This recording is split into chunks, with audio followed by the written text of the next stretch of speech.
Notre 4 à 2 sens a vraiment ces longueurs-là. Donc j'ai 74 degrés, j'ai cette longueur-là, donc OH, on me donne 22 mètres. Et puis, moi au final, je cherche cette longueur-là. On va déjà calculer MH. Donc ça, c'est le côté adjacent. Je rappelle que si j'ai cet angle-là, ça c'est l'hypoténuse. Ça c'est le côté adjacent. Et ça c'est l'opposé. Donc moi, j'ai l'adjacent, je veux l'opposé. Donc, qu'est-ce qui fait intervenir adjacent et opposé? Et bien on regarde toujours la même chose. Hein. C'est casse au toit. Et vous l'avez ici. Donc maintenant, si je fais la formule, c'est tangente de HOM qui est égale à, donc opposé adjacent, opposé c'est MH sur OH. Tangente de 74 degrés, MH, je ne l'ai pas, c'est celui que je cherche, OH, il vaut 22. On finit sur la même chose, on met sur un produit en croix, MH égale 22 fois tangente 74 degrés, ce qui nous donne, ça fait en gros 77 mètres. 76,7, hop, 77 mètres.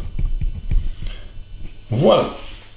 Et attention, ah bah, vu que je vais peut-être aller 76,7, je vais mettre. Allez, 76,7, vous allez voir pourquoi je mets ça. Et donc, attention, là dans le figure, on avait quand même, là, ici, 1m22. Hein, on n'oublie pas que la hauteur de notre trépied était d'1m20. 1m20 que je vais mettre 1m20. Donc il faut juste rajouter 1m20. Et à ce moment-là, nous avions la hauteur vraiment de la cathédrale.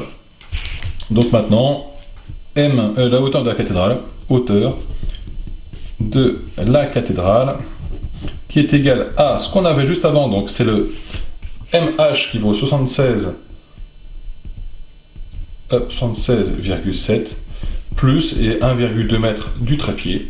Et donc ça nous fait 77,9 mètres.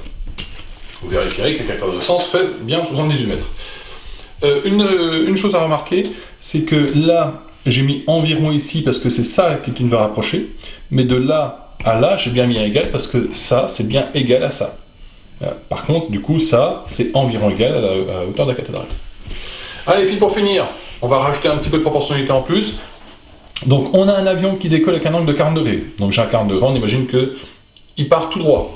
En même temps que sa vitesse constante est de 200 km/h, à quelle hauteur est-il au bout de 20 secondes? Alors, là, il va falloir un petit peu d'abord se dire, voilà, là, j'ai la distance et le temps, je vais pouvoir calculer cette longueur-là, et moi, je veux ceci. Hein, vu que je veux l'altitude, je veux cette, enfin la hauteur, ouais, je veux cette longueur-là. Donc la première chose, c'est est-ce que je peux calculer ceci? Je sais que ça s'est fait en 20 secondes à 200 km/h. Donc c'est de la proportionnalité. On va calculer en 20 secondes à quelle distance on fait à 200 km/h. Alors pour cela, je vous conseille de faire un produit en croix. Hop, un produit en croix. Alors déjà pour commencer, on va un petit peu transcrire 200 km/h en mètres par seconde. Alors c'est faisable de mettre ça en heures, mais ça va être un peu galère. Ou là on peut se dire que je fais 200 km en... Alors, il faut que je transcrive les heures en secondes. Dans une heure, ça fait 60 minutes. Donc, ça fait 60 x 60, 3600 secondes. Donc ça, je pense que je n'ai pas forcément besoin de vous expliquer pourquoi. Et donc, qu'est-ce que je lis ici? 200 km/h. C'est-à-dire que mon avion, il fait 200 km en 3600 secondes. Donc maintenant, quand je sais qu'il fait 200 km en 3600 secondes, la question c'est combien fait-il en 20 secondes? Et bien maintenant, plus qu'à faire un produit en croix, et vous avez votre résultat. Donc vous faites 20 fois 200 divisé par 3600, et ça vous fait environ 1,11 km. Donc on sait que l'avion fait 1,11 km en 20 secondes. Pour finir, donc là j'ai 1,11 km.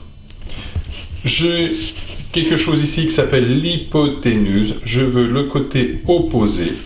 Donc on va faire intervenir ici, là où il y a opposé hypoténuse, il y a sinus. Et donc, plus qu'à finir, je sais que sinus de mon angle, donc c'est 40 degrés, est égal à opposé, c'est ce que je cherche, donc c'est la hauteur, divisé par l'hypoténuse qui est 1,11. Comme d'habitude, on fait un petit produit en croix, donc la hauteur de l'avion, c'est égal à 1,11, je vais mettre environ d'ailleurs, 1,11 fois sinus 40 degrés. Et nous obtenons... Alors là, je pense que c'est une blague de vieux, vous ne comprenez pas. C'est le son dans le compte est bon, donc dans les chiffres et lettres. Et ça fait 0,71 km. Autrement dit, l'avion est à 700 mètres de hauteur. Voici, bon écoutez, maintenant on va s'intéresser au cours, on va parler de valeur approchée, valeur exacte. A tout de suite.